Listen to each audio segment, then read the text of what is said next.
南盾贬值了，越南的经济要崩盘了，越南的金融危机来了。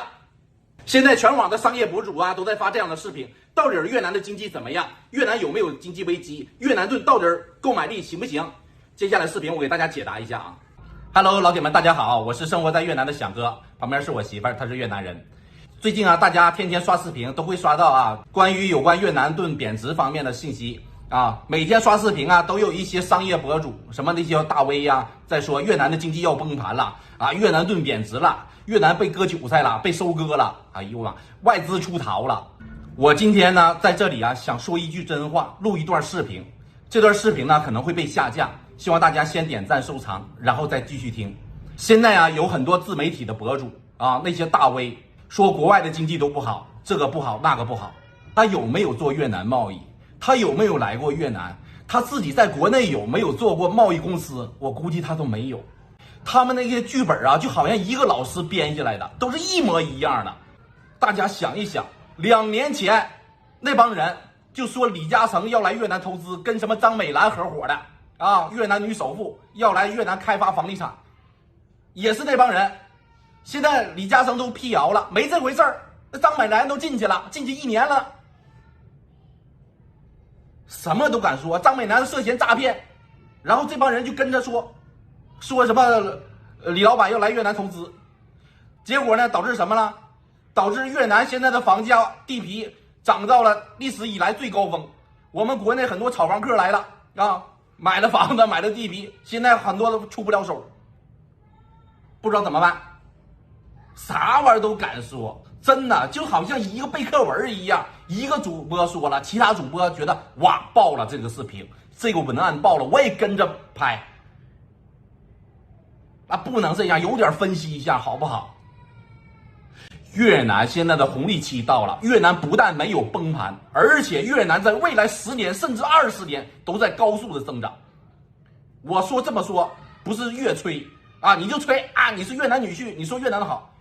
我说句真心话，不管是我老婆是越南人也好，还是我在越南生活也好，我深刻的了解越南当地的经济是什么样，越南外贸出口什么样，越南现在的政策什么样，越南盾到底有没有贬值？越南盾在他本国消费，5年前我和我老婆在外面吃一碗粉，同样的饭店5年前他卖2万5一碗，合人民币7块5一碗早餐的面。5年后，今天我再去吃一碗粉，它3万越南盾，合人民币8块钱左右。5年了，它没有物价没有上涨。我去洗个头发，同样的发廊，同样的小妹儿，5年前他收我5万，现在还5万。5年前相当于15块钱人民币，现在14块，按汇率。我这样说，大家觉得啊，那你这没涨价呀？那是经济不好了 ，GDP 没有提高，不是这样的。越南的 GDP 每年都在增长，它物价很稳定，但是它老百姓的工资收入越来越高了。来这边的老板就知道了，前2年、5年前的工资什么工资，现在5年前的工资能招到人吗？招不到了。老百姓现在手头有钱了，有存款了，但是物价一直很平稳，它没有快速上涨，没有通货膨胀，而且越南的经济在未来10年，它在享受红利期，这个红利期是我们国家带过来的，包括主要是外贸出口，越南是出口第1站转欧美市场。我们国内啊也有十多年的红利期，那时候在2000年开始，到2011年达到了顶峰，2011年往下到现在啊，就是疫情前都在走下坡了，外单减少。国外的订单在我们国内下单的越来越少了，不可能是外来因素的原因啊，外国局势紧张，再加上现在的关税比较高，出口欧美的关税都提高了。前段时间你看新闻了吗？电动车又加收关税，啊，电动车的老板早就布局越南，在越南都开厂了，他都知道以后的话可能加收关税，他已经跑到越南来开工厂来了。越南现在正在享受我们10几年前的红利，这是红利期，就是外贸出口这方面的。所有的出口欧美的，在越南这边出口，它的关税是很低的，甚至不要关税。我们国内呀，外贸出口的红利就那个短短的10几年，那10几年呢，我们做外贸的也好，珠三角地区加上那个江浙沪的地区的老板都赚到钱了，盆满钵满，打工都挣到钱了，做什么行业周边的配套全都挣到钱了，然后开始做基建了，做房地产，因为有外资了嘛，就是有外钱进来了嘛，然后大家挣到钱了，就开始买房子买地，然后房地产在涨价的，并不是说房地产带动了经济，是外贸带动了经济。前20年前，我们的外贸非常好，是全世界的加工厂。什么意思？我们在收割全世界的钱，全世界的商家在我们国家下单，我们挣全球的钱。现在呢，外单很少。我回国几次，到义乌也好，到广州也好，老外都见不到了。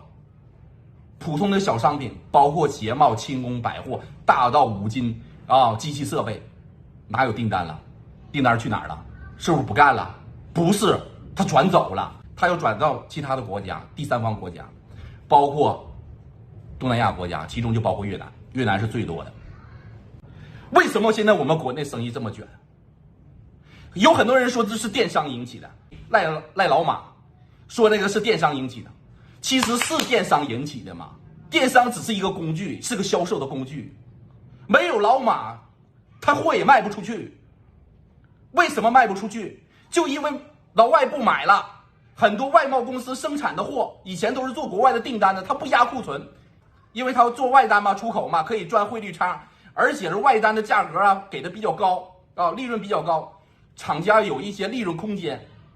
现在外端走了，没有外单了，没有外单怎么办？厂里要黄了，工人也要开支，是不？不能停产呢，那就做内单吧，自己人消化吧，卖给自己人，挣自己人钱吧。那么好吧，这些珠三角的加工厂开始转型啊，开始大量的压货，因为做内单呢就要压现货的啊，还要拼质量、拼价格，造成啊很多价格啊根本都是乱来的，搞得价格很低，老板都不挣钱，没有什么利润，哎呀，要断臂求生，也要活着。实体店呢，它有地域限制，它来回的客流量很少，获客率很难。它没有像电商平台啊这样可以，就是说发一个信息啊，发条视频，全国都能收得到，大家都能看得到。所以说那个厂家就选择做电商去了。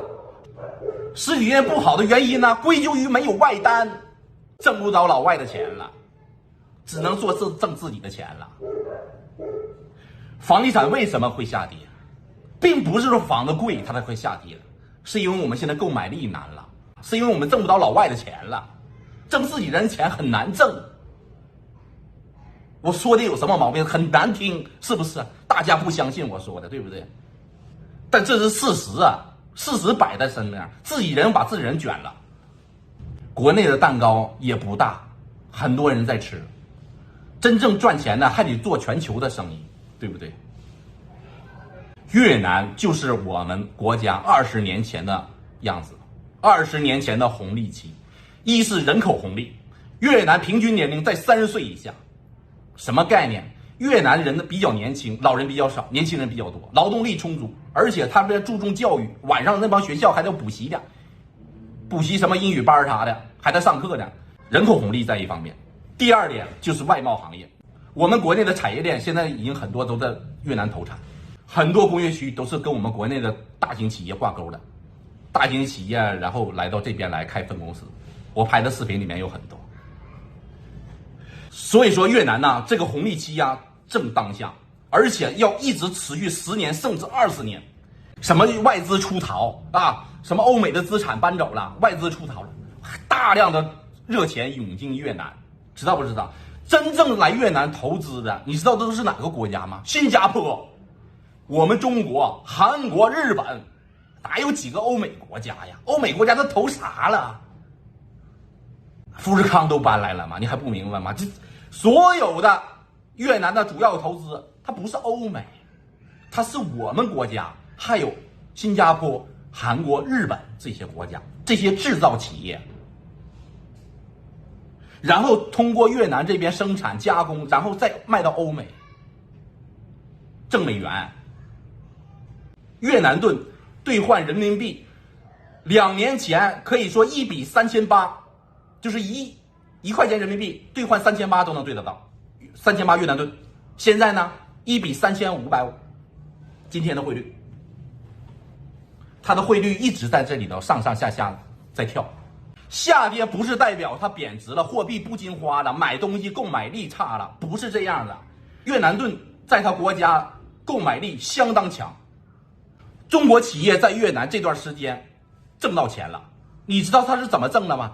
它美元汇率它涨了，美元上涨，越南盾如果下跌的话，在越南做生意的老板，尤其是大企业的，别说小老板啊，像我是小老板不行，那些大企业的上市公司的，他们都赚得盆满钵满。